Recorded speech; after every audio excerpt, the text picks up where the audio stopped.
Selamat malam, Ibu Bapak, Saudara-saudara yang terkasih di dalam Kristus. Karena kasih setia Tuhan sajalah kita masih diperkenan untuk dipersekutukan, dihimpunkan secara virtual di dalam syafaat malam pada malam hari ini. Ayo, lompat! Demikian judul cerita singkat yang mengawali refleksi kita pada malam hari ini. Walter kecil sangat membanggakan ayahnya. Wally, begitu biasa ia dipanggil, selalu berkata kepada teman-temannya bahwa ayahnya adalah orang terkuat di seluruh dunia. Suatu hari, Wally bermain di halaman belakang rumahnya. Ia memanjat pohon syeri yang tumbuh di sana. Mendadak datang badai dan Wally tidak keburu turun. Ia terperangkap di atas pohon itu. Dengan cepat angin bertiup seolah mencabik pohon itu. Dan yang bisa Wally lakukan hanyalah berpegang erat, merangkul sebuah dahan yang tingginya sekitar 3 meter di atas tanah. "Ayah!" teriaknya ketika ia melihat ayahnya bergegas berlari menghampirinya. Sang ayah berdiri persis di bawah pohon itu dan berteriak, "Wally, lompat! Lompatlah nak! Ayah akan menangkapmu!" Wally kaku ketakutan. Tubuhnya seolah membeku. Saat itu ayahnya yang sebenarnya bertumbuh tinggi besar dan kokoh, nampak sangat kecil dan lemah di bawah sana. Wally berpikir, kalau aku melompat dan ayah gagal menangkapku, maka aku akan terhempas ke tanah dan mati.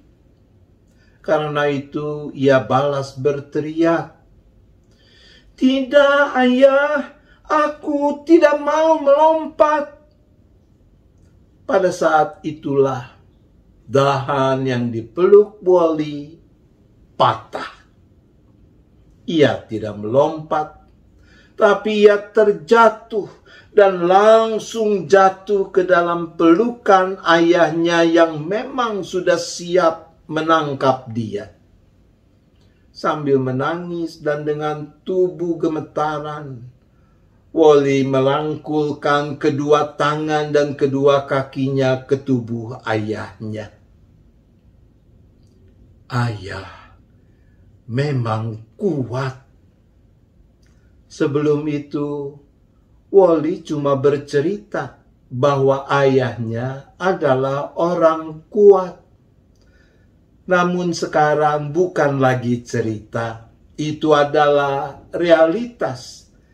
Berasal dari pengalamannya bahwa benar ayahnya memang kuat.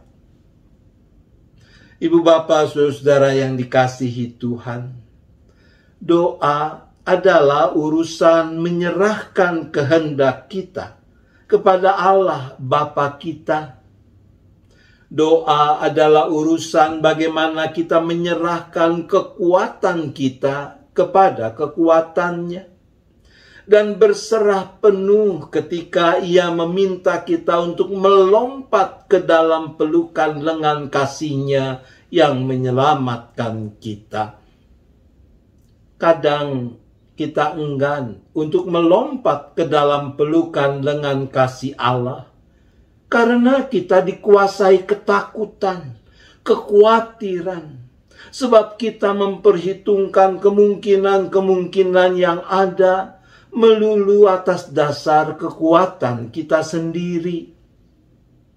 Oleh karena itu kadang Malah kita berupaya untuk mengandalkan manusia dan bukan mengandalkan Allah.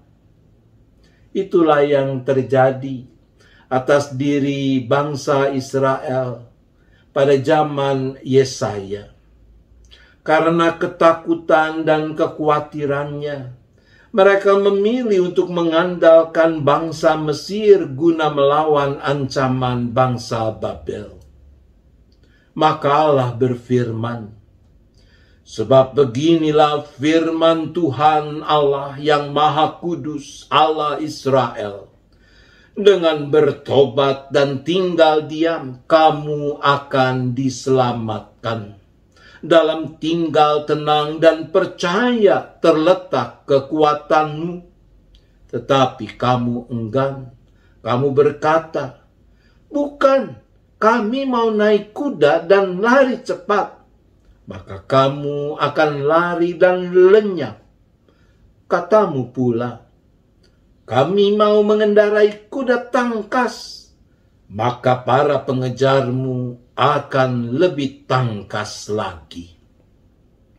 Ibu bapak saudaraku, dalam ayat tadi, kata-kata kuncinya adalah bertobat, tinggal diam, tinggal tenang, dan percaya. Bertobat dari kecenderungan mengandalkan diri sendiri atau orang lain, atau sesuatu yang bukan Allah Bapa yang kita kenal dalam Yesus Kristus dan persekutuan Roh Kudus. Tinggal diam bukan berarti kita tidak berbuat apa-apa. Tentu kita tetap bertanggung jawab mengupayakan yang terbaik yang dapat kita pertanggungjawabkan pada Tuhan. Tapi semua itu kita lakukan dalam sikap percaya bahwa Allah Bapa kita siap mengulurkan tangan kasih-Nya guna menyelamatkan kita. Hanya dengan demikian kita bisa tinggal tenang dan tidak kehilangan damai sejahtera yang Allah anugerahkan bagi kita. Bahkan disitulah kita mendapatkan kekuatan yang kita perlukan. Selamat melompat ke dalam pelukan tangan kasih Allah. Amin. Mari kita berdoa. Bapa di sorga, ampunilah kami kalau di sana sini kami gagal untuk sungguh-sungguh mengandalkan Tuhan dalam hidup kami. Tuhan, kasihanilah kami.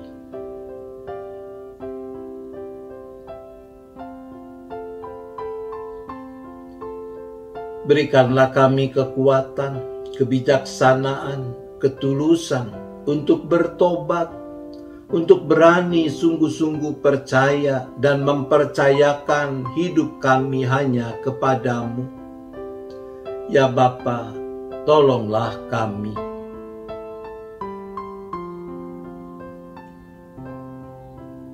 Saat ini kami juga tetap berdoa, mendukung saudara-saudara kami yang masih bergumul dengan kelemahan tubuh mereka, dengan sakit penyakit mereka, baik yang masih dalam pengobatan, perawatan, maupun yang sedang di dalam proses pemulihan.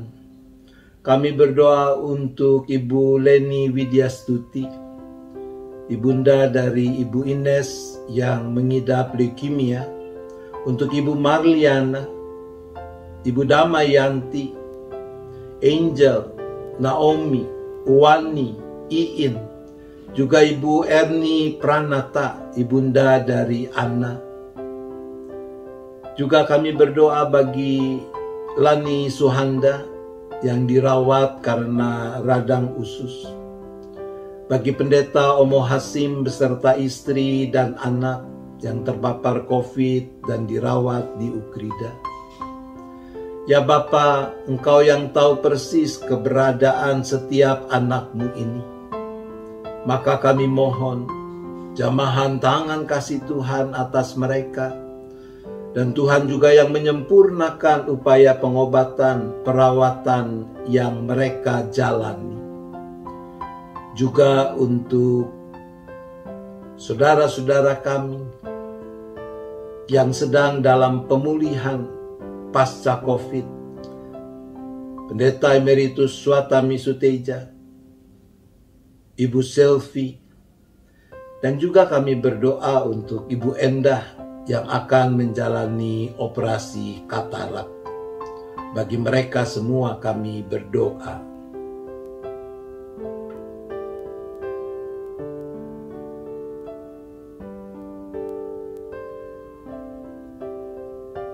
Kami tetap berdoa bagi gerejamu di mana-mana tempat dengan tugas panggilan, dengan misi yang Allah percayakan kepada gerejamu, termasuk jemaat GKI Gading Indah. Tuhan tolong agar gerejamu makin tekun, makin setia memenuhi tugas panggilan yang Tuhan percayakan itu.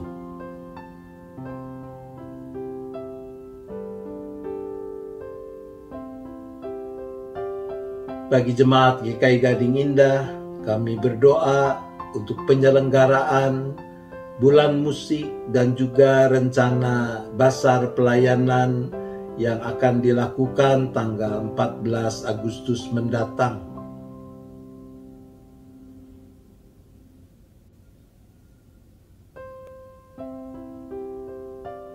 Kami berdoa untuk anakmu, Anna, yang sedang berproses untuk dalam rangka kependetaannya bersama-sama dengan jemaat GKI Gading Indah.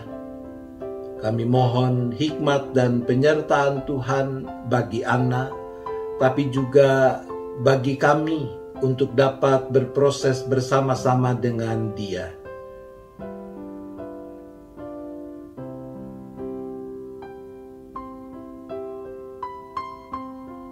Kami juga menyerahkan lagi keberadaan bangsa dan negara kami dengan rupa-rupa pergumulan yang dihadapi, baik masih dalam rangka menghadapi pandemi dengan berbagai dampaknya, tapi juga di dalam upaya-upaya untuk memulihkan dan meningkatkan lagi pencapaian di berbagai bidang kehidupan yang membawa bangsa ini pada situasi di mana kedamaian dan kesejahteraan makin mewujud nyata.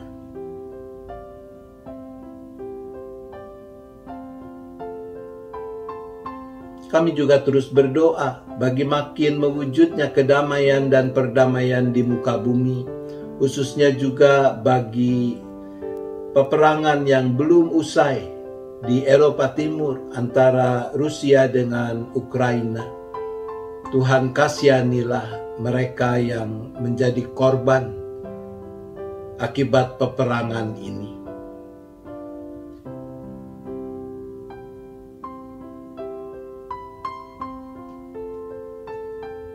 Kami akan beristirahat, maka kami kembali menyerahkan seluruh keberadaan kami ke dalam tangan kasih pemeliharaan-Mu. Engkau ya Bapa yang pelihara kami, jauhkan dari segala mara bahaya, malapetaka. Kami boleh beristirahat dengan baik dan besok menyambut hari baru dengan penuh sukacita untuk terus memuliakan Tuhan. Kami bersyafaat hanya di dalam nama Tuhan Yesus Kristus. Amin. Selamat malam Ibu Bapak, Saudara. Selamat beristirahat. Tuhan tetap beserta kita.